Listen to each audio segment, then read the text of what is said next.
کہ آپ نے مرغی کو ایسے ہی جو ان سے دبا نہیں دینا بلکہ اس کو انسیریٹ کرنا ہے. اس پروسیس کے بجائے اگر وہ 50% میں مارکیٹ میں سیل کر دیتے ہیں تو بجائے اس کو اپنی جیب سے یہ جانے ویسے کی. میرا اگلا سوال تھا کہ فائدہ کیا ہوتا ہے ان کو بیچنے کا، اور کتنی کم قیمت ہوتی ہے جو اس طرح کا کام؟ اب دیکھیں نا، ایک طرف تو یہ کہ مرغی مر گئی، اب اس کو تلف کرنا ہے تو اس کو جیب سے پیسے دے کے اس کو انسیریٹ کرنا ہے، جبکہ اگر وہ 50% میں بیچ دیتے ہیں اس کا پروفٹ جو سے 50% جیب میں آ گیا، نقصان سے ہی بچ گئے، پروفٹ بھی آ گیا. اب بات یہ ہے کہ ہمیں کس طرح سے بچنا ہے. دیکھیں جو سب سے پہلے تو ایک چیز میرے دماغ میں ڈاکٹر صاحب آ گئی، وہ 20 روپے والا بڑا شوارما، مجھے لگتا ہے وہ اسی مرغی کے گوشت، یہ بھی ہمیں دیکھنا چاہیے، یہ بھی ہمیں دیکھنا چاہیے قیمت کا بھی اندازہ رکھنا چاہیے کہ آپ جس قیمت میں وہ لے رہے ہیں وہ پاسبل ہے، کیا یہ پاسبل ہے، اس میں ان سے کیا اس کی کاسٹ پڑتی ہے. اگر اس کی کاسٹ ہی نہیں پڑتی اس کا مطلب ہے ہمیں سوچنا چاہیے کہ جب اس کی کاسٹ نہیں پڑی بیچ کیسے رہے بندہ. صحیح بات ہے. یہ بڑے ضروری ہے کہ بڑا بعض کو ایسا ہوتا ہے کہ شوارما مل رہا ہے 100 روپے کا، وہ یکدم جو انسان 50% آف کر کے 50 روپے کا لگا دیا. صحیح بات ہے. اب وہ 100 روپے سے 50 روپے جو ہو گیا، اس کی کاسٹ اس کی 50 روپے پڑ رہی ہے، تو مفت میں کیوں بیچ رہا ہے وہ؟ اس کو تو پروفٹ نہیں مل رہا، وہ کیوں بیچ رہا ہے ایسے؟ صحیح بات ہے. دوسری بات یہ کہ بڑا اہم ہے کہ ہمیں جب مرغی خریدنی ہے اس کی 4-5 چیزوں کو ضرور دیکھنا ہے. صحیح. جو مرغی مری ہوئی نہیں ہے، فریش ہے، وہ پنک ہوگی، جبکہ دوسری مرغی ان سے وہ گریش ہوگی. اچھا. کلر میں ڈفرنس ہو جائے گا.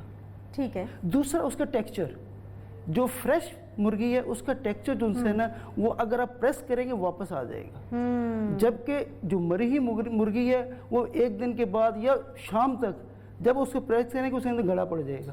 یہ بڑے امپورٹنٹ پوائنٹس ہیں. اچھا ڈاکٹر صاحب، یہ تو گوشت لیتے ہوئے ہم نے دیکھ لیا، لیکن ہر چیز کھانے سے پہلے جیسے آپ ریسٹورنٹ میں کھانا کھانے گئے ہیں یا برگر شوارما ہی کھانے گئے ہیں کسی فوڈ اسٹال کے اوپر، تو آپ اپنے سامنے مرغی نہیں کٹوا سکتے، یہ ایک فیکچوئل بات ہے.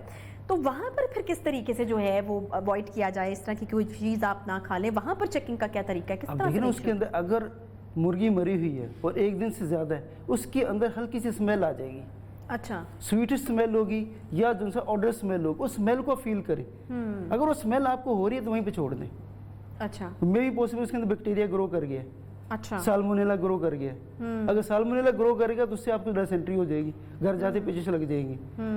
تو اس میں آپ نے فیل کرنا ہے کہ آپ کھا کیا رہے ہیں. وہ اگر سستی چیز مل رہی ہے تو کیوں مل رہی ہے.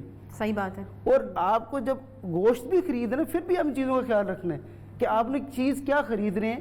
ٹھیک ہے. 2-4 چیزیں ہی ہیں نا، آپ نے کلر دیکھ لیا، آپ نے ٹیکسچر دیکھ لیا، اس کی اسمیل دیکھ لی، تو ان چیزوں کو دیکھتے ہو آپ خریدیں. یہ ہمیں جو سے ہمیں بھی خریدتے وقت ان چیزوں کا خیال رکھنا ہے. دوسرا فوڈ اتھارٹی لازمی بات ہے، ان کا بھی جواب ہے کہ اگر کسی ایریا کے اندر بیماری آ گئی ہے تو ان فارم کو جو سا پن پوائنٹ کریں. جب بیماری آتی ہے تو پورے ایریا میں آتی ہے، تمام فارمز کے اندر آتی ہے، ان تمام فارم کو پن پوائنٹ کریں اور وہاں پہ وزٹ کریں. صرف مردہ مرغی ہی نہیں ڈاکٹر صاحب، اور بھی جو ہے وہ ہر چیز کے اندر جال سازی جو ہے. فوڈ اتھارٹی کی جس طرح آپ نے بات کی تو کچھ عرصہ پہلے آپ کو یاد ہوگا بڑی ایکٹیو فوڈ اتھارٹی تھی، جگہ جگہ چھاپے مارے جا رہے ہیں اور پھر جو ہے وہ سیل بھی کیا جا رہا ہے بہت ساری جگہوں کو. لیکن پھر اب ایسا لگ رہا ہے کہ جس طرح ٹھنڈا ہوا ہے سارا معاملہ جو ہے، تو ابھی ایسا تو نہیں ہو سکتا کہ سب چیزیں جو ہیں وہ بڑی پرفیکٹ جا رہی ہیں. بات تو آپ کی صحیح ہے. دوبارہ سے اگر اسی طرح سے کام کیا جائے، ڈیوٹی ہے نا، فوڈ اتھارٹی کی ڈیوٹی ہے کہ فوڈ کو چیک کرنا. اب فوڈ تو اگر لاہور کے اندر 1.5 کروڑ آبادی ہے تو فوڈ کتنا سیل ہو رہا ہے. صحیح بات ہے. ٹھیک ہے. اور ہماری فوڈ اتھارٹی کو اگر دن رات بھی کام کرے تو کم ہے، پھر بھی کم. صحیح بات ہے. تو لوگوں کی اپنی بھی رسپانسبلٹی یقیناً جو ہے وہ اس میں ہونی چاہیے، اور صرف میرے خیال میں وہی والی چیز ہے کہ دوبارہ اگر اسی پوائنٹ کے اوپر آئیں تو صرف قیمت جو ہے کم دیکھ کر ایک چیز کی طرف نہیں رش کرنا چاہیے. آپ کو پھر اس میں میرے خیال میں اپنے دماغ کا استعمال کرنا چاہیے کہ اچھا قیمت کم ہے تو پھر اس کے آگے اور کون کون سے فیکٹرز ہیں، کیوں اس کی قیمت جو ہے وہ کم ہے. تو میرے خیال میں شہریوں کے اوپر بھی جو رسپانسبلٹی آتی ہے وہ بھی بڑی ضروری ہے. جی اس میں بڑی ضروری ہے. دوسری ہماری فروزن فوڈ ابھی جیسے مارکیٹ میں آ رہی ہے، وہ بڑی اچھی چیز ہے کہ اس کے اندر اس چیز کو خیال رکھا جاتا ہے، پروسیس کیا جاتا ہے. بڑی بڑی کمپنی ہیں جو پروسیس کے تھرو جو مارکیٹ میں لے کے آ رہی ہیں، اس میں بھی اویئرنیس ہونی چاہیے کہ frozen food is also better. صحیح. ٹھیک ہے، بہت شکریہ جی ڈاکٹر ریاض عاصم صاحب، فوڈ کوالٹی ایکسپرٹ جو ہیں وہ ہمارے ساتھ موجود تھے. بہرحال ایک بڑی ہی جو ہے وہ عجیب و غریب قسم کی یہ خبر ہے اور لاہوریوں کے لیے آئی ایم شیور بڑی ڈسٹربنگ ہوگی. جب پہلے گدے کے گوشت کے حوالے سے بھی اس طرح کی خبریں آئی تھیں تو لاہوری جو ہیں وہ کافی ڈسٹربڈ ہوئے تھے، کیونکہ لاہوریوں کا ہوتا ہے ذرا باہر سے کھانا کھایا جائے اور ہفتے میں 1-2 دفعہ ضرور جو ہے وہ اس طرح کی چیز ہوتی ہے، لیکن اگر باہر کا کھانا اس کوالٹی کا ہوگا اور یہ معیار ہوگا اور مری ہوئی مرغیاں بھی فروخت ہوں گی تو پھر یقیناً جو ہے وہ ایک ڈسٹربنس تو آتی ہے. اور ہمارے ہاں انٹرٹینمنٹ بھی صرف فوڈ کے حوالے سے ہی ہے، اگر وہاں پر بھی اس طرح کی چیزیں ہوں گی تو پھر مسئلہ تو ہوگا. اچھا، اس کے ساتھ ہی پروگرام کا وقت جو ہے وہ یہاں پر ختم ہوتا ہے. انشاءاللہ آپ سے اگلے ہفتے ملاقات ہوگی. خیال رکھیے اپنا، اللہ حافظ.